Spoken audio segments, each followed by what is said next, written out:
नमस्कार, मी भाग्यश्री तुम्हा सर्वांचं आपल्या चॅनलमध्ये मनापासून स्वागत करते आणि आज आपण खूप सुंदर आणि सोप्या पद्धतीने बॅकनेक डिझाईन तयार करणार आहोत.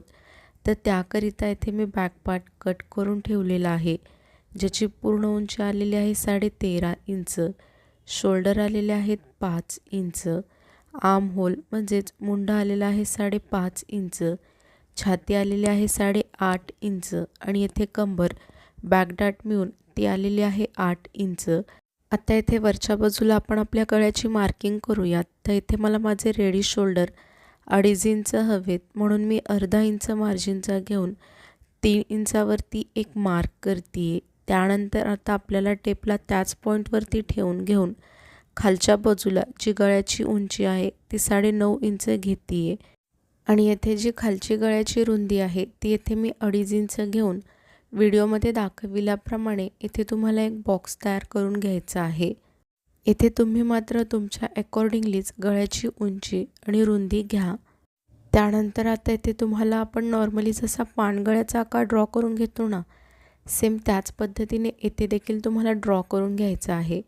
पण मी येथे थोडासाच पानगळ्याचा आकार देते नावापुरता, बाकी आपला गोलच गळ्याचा आकार असेल, कारण की त्यांना गोलच गळ्याचा आकार हवा होता. पण त्यावरती त्यांनी जी डिझाईन सांगितली आहे त्याकरिता इथे पानगळाच असणं महत्त्वाचं आहे, कारण की पानगळा ड्रॉ केल्यानंतरच त्यावरती डिझाईन छान दिसेल, जितकी ती गोल गळ्यावर दिसत नाही.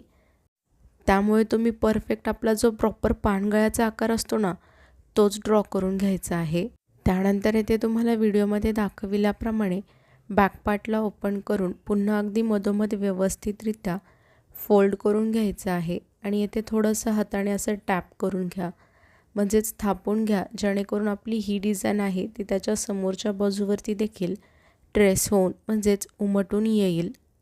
त्यानंतर आता इथे मी अस्तर आणि मेन फॅब्रिक घेऊन दोघांनाही अशा पद्धतीने राईट साईडवर राईट साईड म्हणजेच बरोबरीच्या बाजूवर बरोबरीची बाजू ठेवून घेतलेली आहे.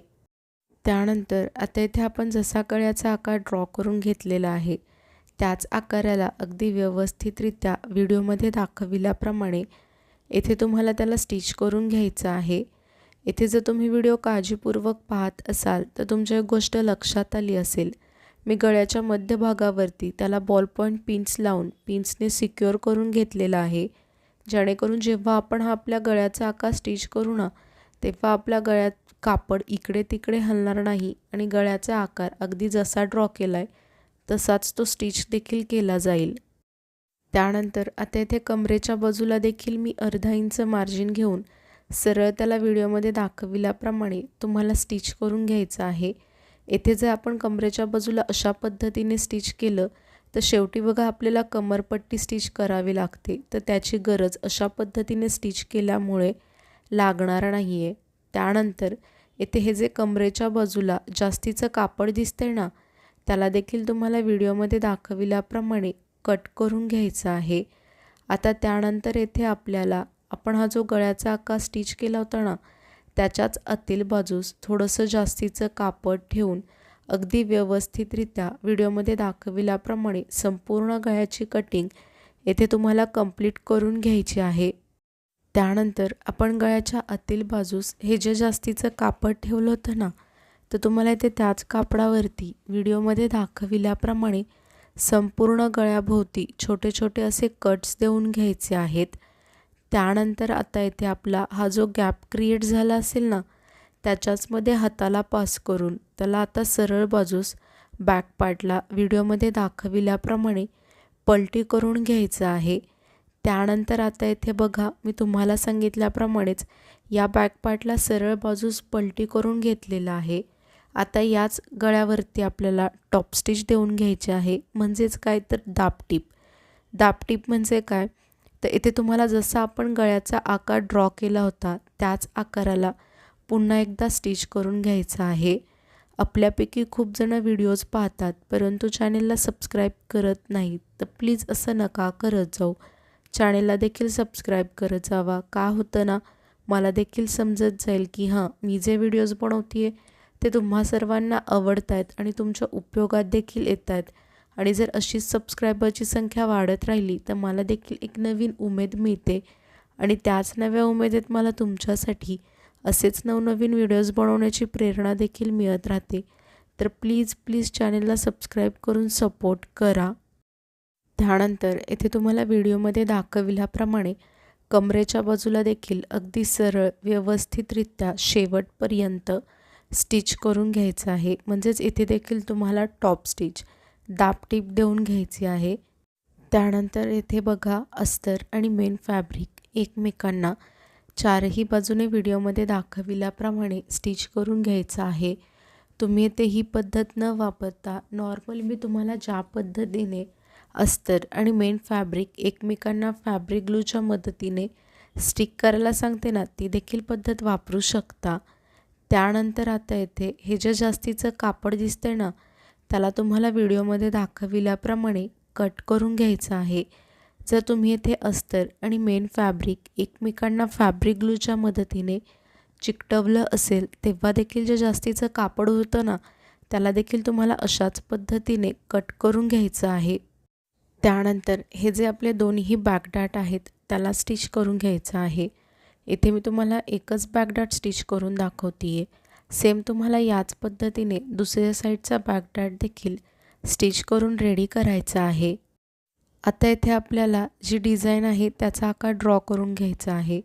तेथे व्हिडिओमध्ये दाखविल्याप्रमाणे तुम्हाला या डिझाईनचा आकार ड्रॉ करून घ्यायचा आहे आणि इथे असं थोडासा स्टार्टिंगला गोलवा आकार ड्रॉ केल्यानंतर त्याच्या पुढच्या बाजूस 1-1 इंचावरती म्हणजे जो टेप आहे तो आपल्या गळ्याच्या कडावरती ठेवून घेऊन त्याच्या पुढच्या बाजूला 1-1 इंच व्हिडिओमध्ये दाखविल्याप्रमाणे घ्यायचं आहे आणि त्यानंतर हे जे आपण 1-1 इंच घेतलेलं आहे ना, त्याला जुळवत एक असा व्हिडिओमध्ये दाखविल्याप्रमाणे आकार ड्रॉ करून घ्यायचा आहे आणि सेम तुम्हाला याच पद्धतीने त्याच्या अपोजिट म्हणजेच विरुद्ध बाजूला देखील असाच गळ्याचा आकार व्यवस्थितरित्या ड्रॉ करून घ्यायचा आहे। त्यानंतर आता इथे मी सिल्वर कलरची लेस घेतलेली आहे आणि सगळ्यात अगोदर तिला स्टिच करत असताना आपल्या गळ्याच्या कडावरती या लेसला ठेवून घेऊन मग जसा आपल्या गळ्याचा आकार वळतोय तिथपर्यंत स्टिच करत यायचं आणि त्यानंतर जी आपण ही खालच्या बाजूला डिझाईन ड्रॉ केली होती ना, त्याच डिझाईनच्या आकाराला फॉलो करत या लेसला त्या डिझाईनवरती ठेवून घेऊन संपूर्ण गळ्यावरती त्याला स्टिच करून घ्यायचं आहे आणि सेम तुम्हाला या बाजूला जशी लेसला स्टिच केलंय तसं त्याच्या विरुद्ध बाजूवरती देखील डिझाईन जी आपण ड्रॉ केली आहे ना, त्यावरती या लेसला अगदी व्यवस्थितरित्या स्टिच करून घ्यायचं आहे आणि या डिझाईन करता जी लवकर फोल्ड होईल अशाच लेसचा वापर करा, कारण की येथे आपल्याला लेसला खूपदा टर्न करायचे। त्यामुळे जर तुम्ही जाडवाली लेस घेतली तर ती लवकर टर्न होणार नाही। आणि येथे बघा मी तुम्हाला सांगितल्याप्रमाणेच समोरच्या बाजूला देखील अशाच पद्धतीने लेसला स्टिच करून घेतल्यानंतर आता येथे कमरेच्या बाजूला देखील मी लेसला सरळ ठेवून घेऊन त्याला सरळ अगदी शेवटपर्यंत स्टिच करून घेतीये। येथे तुम्हाला व्हिडिओमध्ये दाखविल्याप्रमाणे या लेसला कमरेच्या बाजूला अगदी व्यवस्थितरित्या स्टिच करून घ्यायचा आहे आणि येथे बघा आपल्या गळ्याचा फायनल लुक युनिक अशी डिझाईन तयार झालेली आहे आणि येथे तुम्ही पानगळ्याच्या आकारावरतीच या डिझाईनला स्टिच करा। माझ्या क्लायंटला गोलच आकार हवा होता म्हणून मी नावाला फक्त पानगळा घेतलेला आहे। व्हिडिओ अगदी शेवटपर्यंत पाहिलात यासाठी तुम्हा सर्वांचे मनापासून खूप खूप धन्यवाद।